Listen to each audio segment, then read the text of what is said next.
Bonjour. En tout cas, je me sens un peu timide d'être dans un endroit où des gens aussi intelligents. Mon Dieu, quel niveau. Moi, je suis un simple argentin, ça veut dire un Italien qui parle espagnol,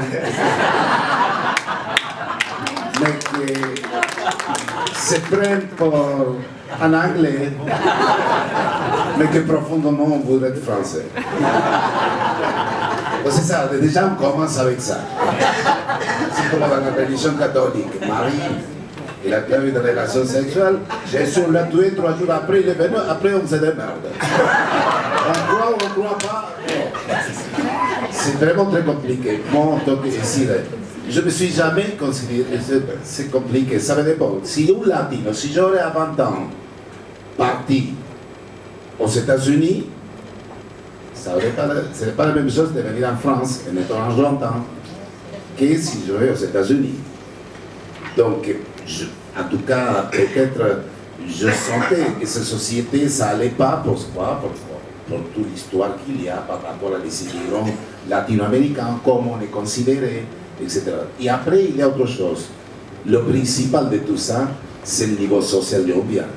Si on sait, moi je suis arrivé à la gare d'Austerlitz en 88, parce que mon billet, on l'avait acheté jusqu'à Madrid. Mais normalement, j'allais à Paris, mais c'était Madrid. Je voulais pas aller à Madrid parce qu'il y avait aussi cette stigmatisation del Sudaca, non, qu'on appelle, comme on appelle en sud-américain, Sudaca, c'est la manière de dire, je sais pas en français. Bon. Et donc, à la base, il y avait quelque chose, qu'il y avait un pays qui m'attirait, que c'était la France, mais surtout, je disais, quand j'avais 20 ans, je disais, tu vas vivre en Europe? Je disais, oui, je pars en Europe. Inconsciemment, je faisais l'Europe avant que vraiment ça soit aussi fort en ce continent. Et je vais choisir Paris parce qu'il y avait plein de musique et des choses qui se sont développées dans cette ville. Moi, j'adorais ça. Je savais que dans cette ville, il y avait toute la culture africaine que je voulais retrouver, la culture arabo-andalouse, tous les mélanges, je savais qu'ils étaient là dans cette ville. Bien sûr, après, à travers les années, les politiques, ils ont fait un travail désastreux par rapport à garder beaucoup de musiciens qui étaient là, ils sont partis de là. Il y a beaucoup de cas, très connus. Michel Petrucciani, ce pianiste qui était dans la nature, il avait donné un don merveilleux au piano, et que son physique, il n'allait pas avec les structures ou les choses qu'on doit être, comme on doit être quand on est artiste. Je remercie de m'avoir invité, mais il y a une relation très spéciale avec le Maroc, que j'ai appris à le connaître, parce qu'à 20 ans, je ne connaissais pas l'histoire du Maroc. C'est à travers mes amis musiciens, surtout Mazin Pekas, que c'est un des rares qui va dans le monde vraiment à amener cette culture du Maroc, de l'Egnaoui. Et ce festival, c'est vraiment, il devrait y avoir beaucoup de festivals, des choses comme ça, dans le monde, parce que c'est vrai que c'est nous les musiciens qui on ne se pose jamais la question d'où on vient. On se pose la question seulement si cette culture, ça nous plaît, on va et on l'apprend et on approche d'une manière différente. Ça veut dire, quand moi je vais jouer, qu'on appelle la chacarera, ça c'est le rythme que les Marocains nous ont volé, les Argentins. Chaque fois que je fais ça avec Magic, mais ils bien sûr. Et tout ça. Fue mucho mi penar andando lejos del pago, tanto correr para llegar a ningún lado. Y estaba donde nací, lo que encontraba por ahí. Le texte dit, c'est tellement je marchais dans le monde pour chercher ma identité. Il est là où je suis né. Mais c'est ce que je fais, ce rythme, ça vient quand les Espagnols sont arrivés, et peut-être le capitaine était espagnol, les autres eran los moros. Mais oui. Quand on voit dans la culture de l'Argentine toute la famille Carabajal, la famille Saavedra, quand on voit les têtes de ces gens, c'est magnifique, ça, on est dans le Maroc pur et dur. Et c'est une culture qu'il est là, dans cette Argentine. Et à la fois, personne ne sait où vient. C'est pour ça que depuis, je me bats depuis un certain moment avec mon ami Emmanuel Honorable. Où tu parles, Emmanuel? On a créé justement avec Emmanuel Honorable, on a créé un festival en Argentine, avec l'aide de la France, on essaye d'amener des artistes de monde. C'est tout petit, et donc, mais justement, je voudrais que l'Argentine commence à connaître ces cultures marocaines. Je me bats depuis longtemps pour essayer d'amener des artistes marocains. Ça va venir, jusqu'à maintenant on n'a pas pu amener aucun, mais ça va arriver le moment. Et comme je vous disais, jamais je me suis posé la question d'où je viens, sauf quand quelqu'un en face, il te le fait sentir. Non?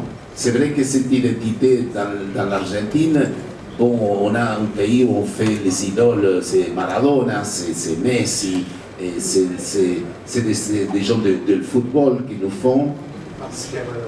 Oui, non, parce que Maradona, on fait croire, bien sûr, on a fait croire qu'il était seulement quelqu'un qui était dans la drogue. Non, c'était la première personne, un des premiers footballeurs qui dénonçait la FIFA, la Fédération internationale de football, que c'est une identité qu'il y a plus d'adhérents que l'OTAN, plus qu'on veut, et qu'il n'est pas, comment dire, contrôlé par personne. La FIFA, personne contrôle. Ça veut dire, n'importe dans quel endroit au monde on tape dans un ballon, on dépend d'une ville, on dépend comme ça et ça finit à la FIFA. Et c'est lui, un des premiers, qui dénonçait cette corruption qui 30 ans après, ils sont partis tous ensemble. Donc il n'était pas si stupide que ça. Et dire par exemple, il y a un groupe que j'ai monté qui s'appelle Frappadingos. C'est tout simplement, quand je dis je m'autoproclamais DJ de culture, parce que j'adore la percussion. La percussion, c'est la première expression de l'homme. Parler, c'est ce qu'on est en train de faire, et percutir. Ça veut dire le tempo, qu'est-ce qu'on va dire, comment est-ce qu'on va faire passer un message. Il y a un tempo, il y a une manière de marcher, une manière de respirer. Cet groupe que je montais, justement, l'unique chose que je faisais, c'est amener des cultures de pays différents, des percussions, parce que c'est ce que je suis, un percussionniste.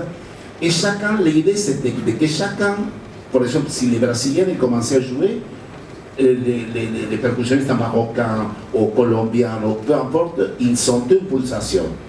L'unique chose qu'ils devaient faire, c'est connaître sa propre culture et à partir de là interpréter l'autre. C'est pour ça que je dis, c'est dommage que dans le système éducatif français, c'est ce qu'il disait Thomas, c'est dommage que dans la politique d'éducation, il n'y a pas eu jamais l'intelligence de faire avoir, par exemple, apprendre l'arabe comme il faut, parce qu'on sait que quand on apprend une langue, peu importe l'espagnol, l'arabe, dans la langue qu'on parle sa maman à la maison, immédiatement ça monte le niveau dans le français. Mais c'est exact, c'est direct. Un enfant, il peut apprendre 4 langues. Moi, je le sais par des amis argentins qui sont mariés avec des Norvégiens, où l'enfant, ils ont parlé chacun dans sa langue 4 langues. Déjà, à 7 ans, il parlait 4 langues. Cet enfant, il était déjà... Tu ne peux pas être faible intellectuellement, parce que ça monte immédiatement le niveau. Donc, moi, une chose que je veux dire, c'est essayer que dans chaque pays, si vous venez de n'importe quel pays, qu'il y a cette rencontre des cultures. Parce que c'est l'unique manière, moi je considère que nous les artistes, on ne se pose pas la question et on le fait directement. C'est vrai qu'on a un moyen que c'est la musique, c'est transmettre quelque chose d'intérieur. Chacun de nous, on cherche, l'unique chose qu'on cherche, c'est que quand tu es à côté, c'est comme quand tu es à côté de ta mère, c'est l'unique chose que tu entends de ta mère qui te dit non, Mininito, Michel, mi amor, c'est bien, c'est ce que tu fais, tu tapes le tambour, essaye d'aller si loin, comme ça, j'entends pas, mais bon, on a besoin tous d'être caressés déjà par sa maman. Ça veut dire que par la société aussi, on fait ça pour être aimé d'une certaine manière. On est un immigrant, on arrive dans un pays, et on essaie d'être aimé, on essaie de chercher un moyen pour être aimé, pour chercher cet amour qui devait dire si ça vient de la maman. C'est vrai que j'ai appris à comprendre que cette difficulté qu'il y a entre les pays qu'on va choisir, entre l'Algérie et la France, et toutes ces histoires, que bien sûr il n'est pas réglé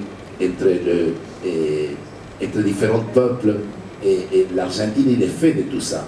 quand vous voyez le tango, c'est un exemple d'intégration. Le tango, vous savez que le bandoneon, c'est un instrument qui vient de l'Allemagne.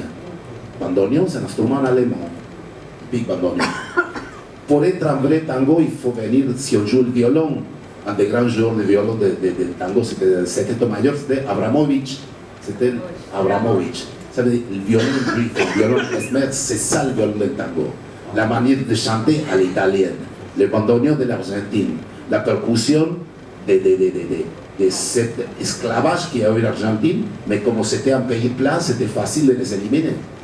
Parce qu'en Argentine, où je viens, du centre de Cordoba, tout ça, il y avait tout en 1870, il y avait 80% de la population d'origine africaine. Qu'est-ce qu'ils ont fait? Il y a un truc dans l'histoire qui s'est passé, que c'est terrible, je vous raconte très vite. En 1870, il y avait une société comme la société de Paraguay, qui ont mélangé, ça veut dire, tous les jésuites qui étaient arrivés, ils avaient appris à parler les Guaranis, donc pour évangéliser, ils faisaient que ça faire entre eux, je apprends les Guaranis. Il s'était développé une société magnifique au Paraguay. Qu'est-ce qui se passe? Entre l'Argentine, l'Uruguay et le Brésil, ils ont créé une guerre dans laquelle ils ont exterminé, ça s'appelle la Triple Alliance, Argentine, Uruguay et Brésil. Ils ont créé cette Triple Alliance, ils ont exterminé toute population d'hommes. Entre ça, ils envoyaient toute cette population d'origine africaine devant comme ça, si on est bien sûr, comme ça appelle le Cher Canon. Bon. Donc, je sais d'où je viens. Je sais qu'est-ce que c'est l'Argentine. C'est une histoire cruelle, des mensonges, des massacres et tout ça. Mais malgré tout ça, la force de la culture en toute l'Amérique, c'est vraiment un exemple d'intégration.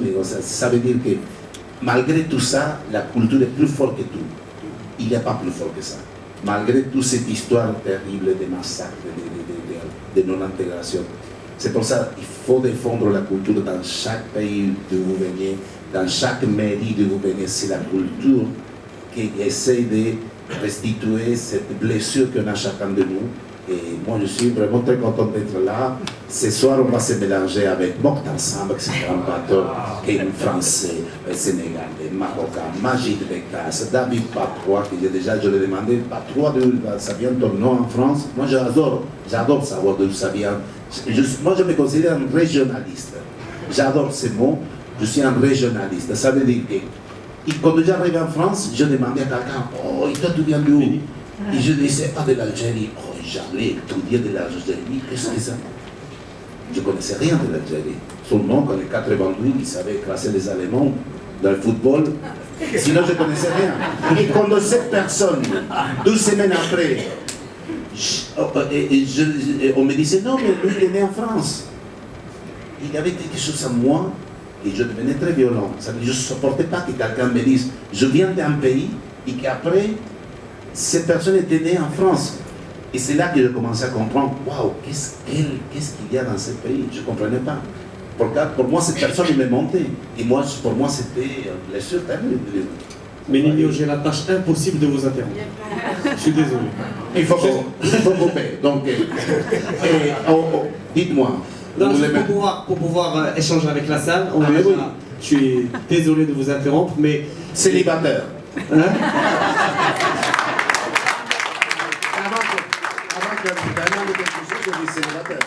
قبل ما تخرجوا ما تنساوش تابوناو في العشرين فبراير وتابعونا على المواقع التواصل الاجتماعي.